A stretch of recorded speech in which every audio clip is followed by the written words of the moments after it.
Voilà, bonjour tout le monde.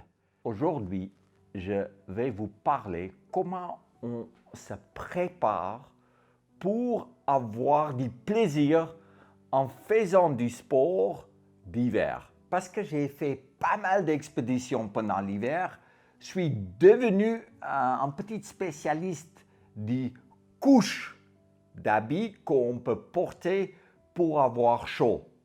La température du plus froid que j'ai eu, c'était moins 72 degrés en Antarctique. Et là, je veux partager avec vous mes connaissances et mes expériences d'environ 30 ans d'expédition dans les conditions d'extrême froid.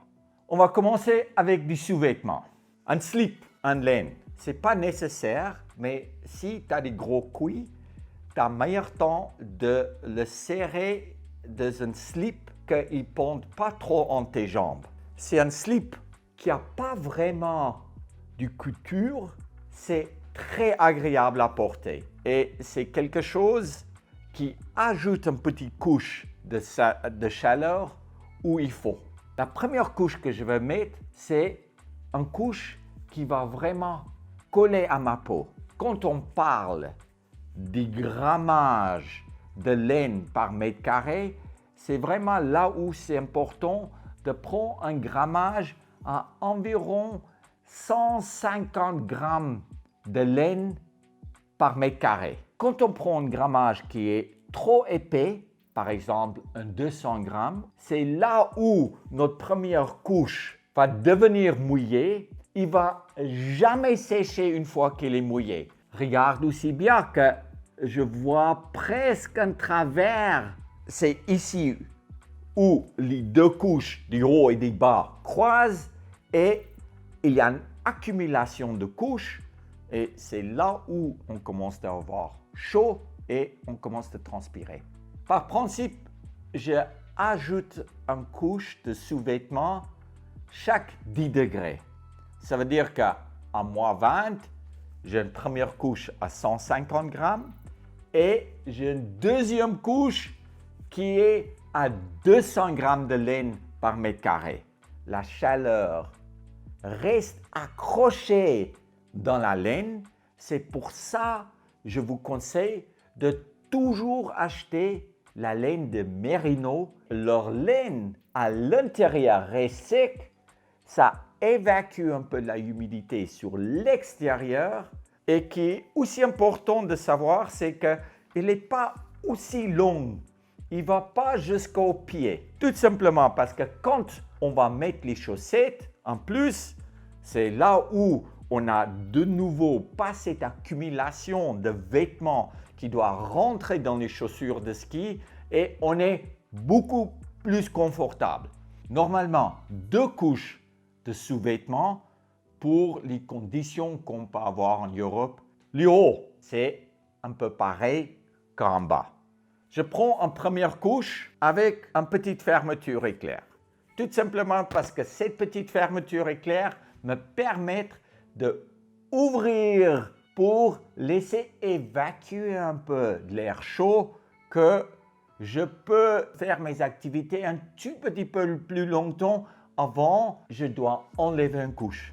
Il faut avoir un col qui monte un tout petit peu plus haut. On perd énormément de chaleur dans notre nuque. De nouveau, regarde bien, il y a des petits trous. Ça sèche vite, ça laisse passer l'air chaud. Et en plus, quand on met un sac à dos, on va transpirer dans nos dos. Il faut minimiser les couches, qu'on reste sec. De rester sec, c'est d'avoir chaud. Notre deuxième couche, je prends un t-shirt, aussi en laine comme la première couche. Je porte que des laines.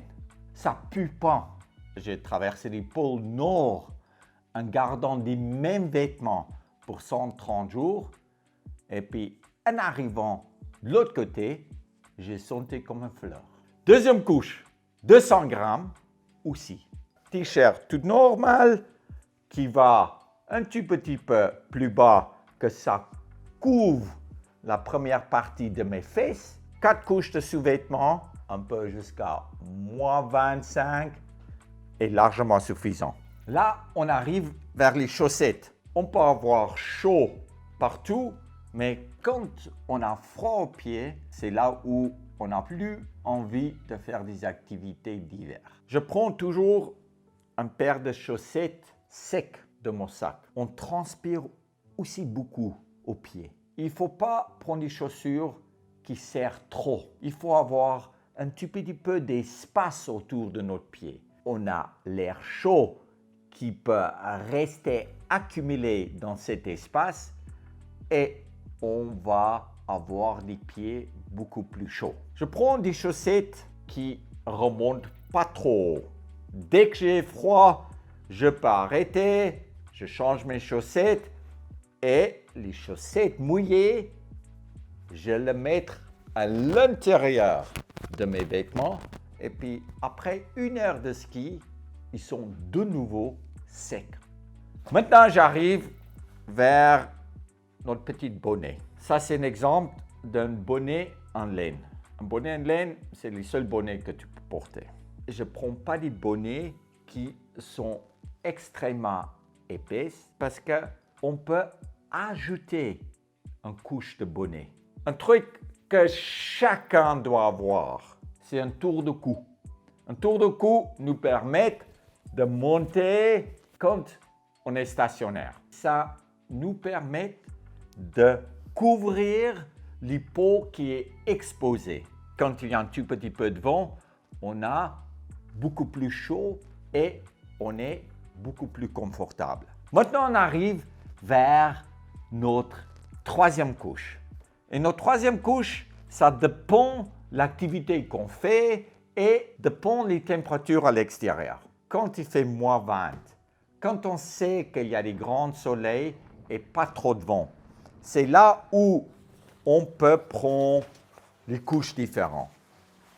J'aime bien une couche qui est mélangée plume et une matière qui ne laisse pas passer du vent, mais qui n'est pas une matière à 100% étanche. Ce qui est important, c'est d'avoir une capuche.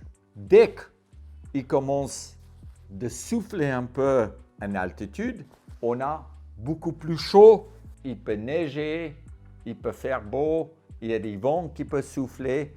On vit à l'intérieur de notre monde parce que pour moi, les vêtements, c'est tout simplement une extension de notre peau. Quand on a froid, ce n'est pas parce qu'il fait froid, c'est parce qu'on est mal habillé. Une autre solution, c'est une petite veste en plume qu'on peut ajouter comme 3e couche, facilement enlever quand il fait chaud, vraiment légère à porter de notre sac. Pour moi, je préfère encore une 3e couche, tout simplement en laine, quand il ne fait pas trop froid. Ça veut dire qu'on n'a pas une masse de vêtements qui nous fait sentir comme un bonhomme de Michelin. C'est sûr que dès que tu as un tout petit peu de vent, quand il commence de neiger, une couche en laine comme dernière couche n'est pas une bonne idée. Là maintenant, il neige. C'est là où on doit ajouter des couches qui sont imperméables.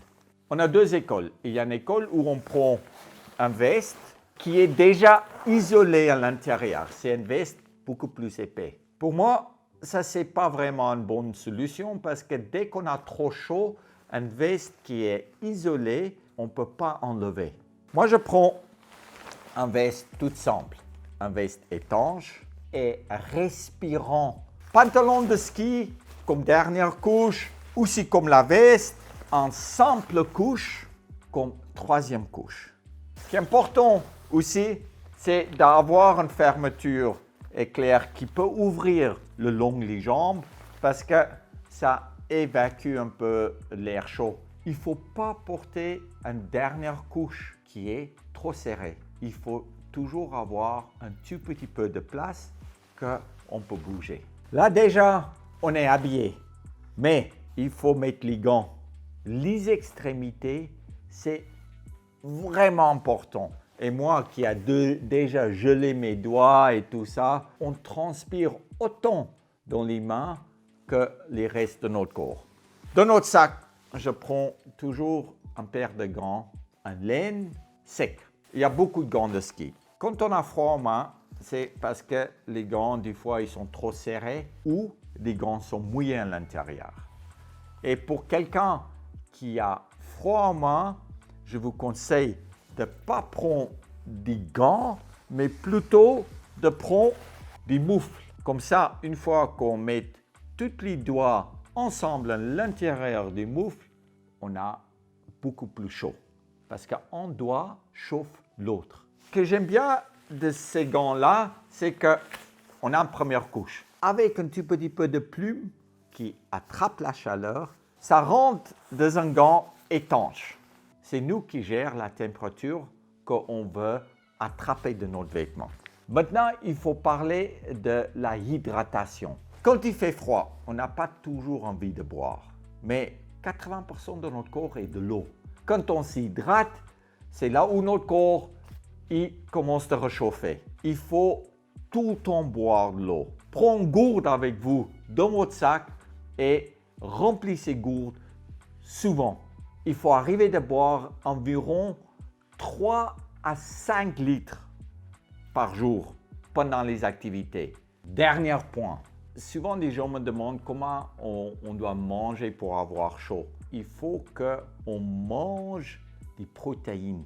Dans la digestion des protéines, notre corps réchauffe.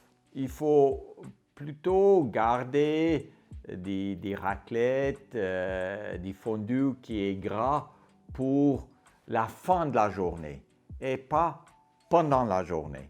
Si on peut manger des pâtes, des céréales et un peu les végétaux, c'est là où notre corps veut réchauffer beaucoup plus vite. Quand on mange bien, on est bien et on est chaud. Là, j'ai tellement parlé et j'espère que tous les conseils que je vous avais donnés vont être utiles et vous allez plus jamais avoir froid pendant les sports d'hiver. Et si vous avez froid, il faut plutôt rester à l'intérieur. Merci beaucoup. Ciao, ciao.